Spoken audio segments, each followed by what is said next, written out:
Il était une fois, c'est ainsi que commencent les histoires, c'est ainsi que commence notre histoire. Au milieu du XVe siècle, les seigneurs du lieu sont les Lascaris. Pierre Lascaris, puis son frère, Henri, comte de Tende, décident de repeupler la bourgade de Villeneuve, décimée par les épidémies, en faisant venir des hommes de la vallée de la Roya. Et le 28 janvier 1501, l'illustre famille Lascaris s'allie à la puissante famille de Savoie.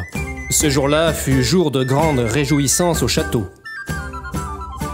En cette fin d'hiver 1516, arrivant tout droit d'Italie, un vieillard, barbu et chevelu, remet à la châtelaine le sauf-conduit du roi de France, qui ordonne de faciliter la venue à sa cour d'Amboise d'un grand artiste italien. Les Villeneuvois qui n'aspirent qu'à vivre en paix vont pourtant se trouver pris au cœur de furieuses mêlées.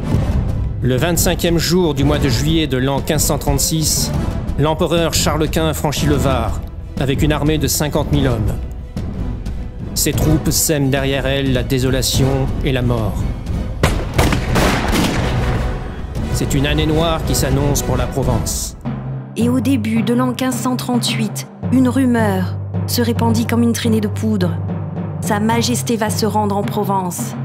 Et le 31 du mois de mai de l'an de grâce 1538, le bon roi François arrive à Villeneuve-Loubet, entouré de la cour la plus brillante d'Europe.